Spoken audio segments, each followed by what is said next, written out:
Why, hello there, YouTube, and welcome to a Revolting review. I'm Random Ross, and today I review Alien.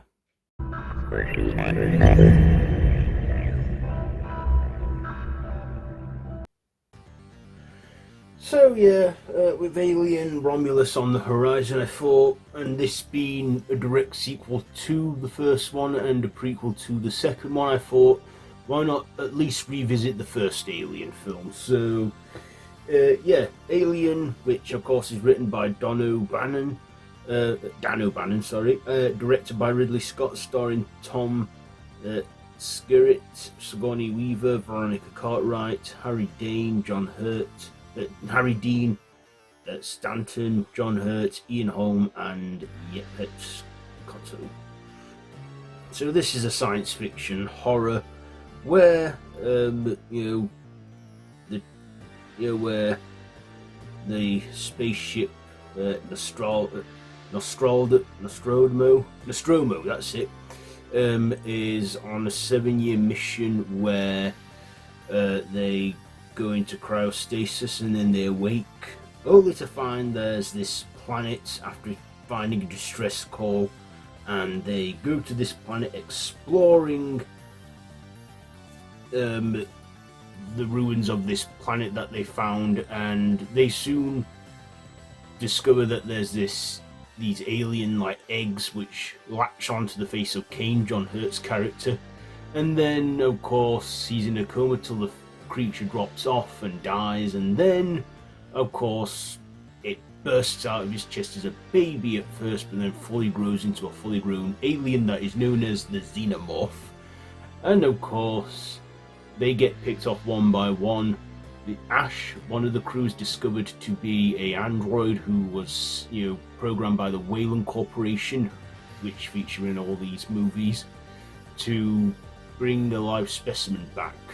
And of course, the crew eventually get killed off till it's just Sigourney Weaver's character Ripley and a cat, and they fight off the alien that sneaks its way onto the escape pod before she goes back into cryostasis. And then that should probably lead into the events of Alien Romulus, then Aliens. Okay, so what did I like about this one? Well, first of all, I'm going to get to a few of my negatives. This film's about just over 2 hours long, and yeah, this is a lot slower paced than I remembered. I mean, I've seen the film many times, but it'd been about a good year and a half since I watched the first film, so I thought, why not just go back and revisit it? It's on Disney Plus, check it out. And like I said, I felt it was a lot more slower paced than I remember it being. And we don't actually see the Xenomorph until like a good 3/4 of the way into the movie, and that's just the baby version, the infamous chest burster. Of course, if you know that this film, when that scene was filmed, the cast had no idea, what was exactly going to happen, but a ton of gore was used in that. And one of the characters, I think it's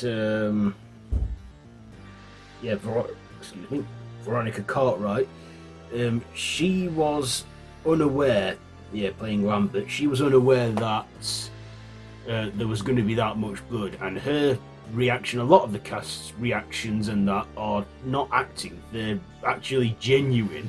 And sometimes when I think they do stuff like that, it just shows that sometimes the best acting is when they're not acting. And that was that's one of the film's most infamous scenes. I mean, in the last hour it got going, in the second half of the film it got going. We got to see the alien glimpses of it picking off everybody, and then we got to see the whole creature. And the effects on that, the monster, the Xenomorph, just looks so good. It's tall, slender, with its big head and its acid blood, its mouth within a mouth. And these would go on to be, clearly make it into pop culture. And even in time crossover with another sci-fi horror action franchise called Predator, where the xenomorph, and in the sequel we would see the xenomorph queen. And yeah, little did we know, well, did Ridley Scott and everyone know that this would go on to be a big franchise, and is still getting films made about it today. Not so very good, not so much with the prequels. They had a bit of, not, but they're like, going back to basics with this one, with Romulus coming up. Yeah, I thought this had good practical effects, good space visual effects too.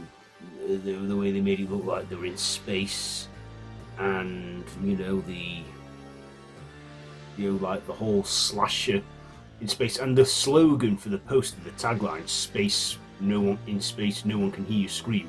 That is a good, tagline, because it's like, yeah, no one can hear you in space scream. That's it, you're doomed. But still, I think it's a decent classic. But like I say, I just feel that watching it all after a while, it's a little slow burn. But I guess the slow burn is definitely worth it, because things start soon get going.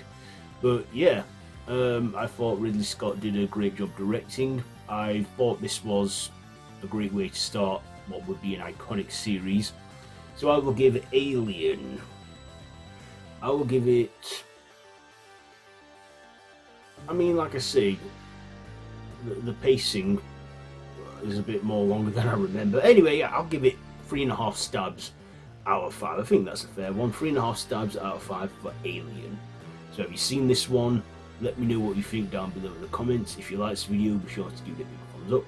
Share with your friends, and feel free to subscribe to the channel if you haven't already, and to hit that notification bell.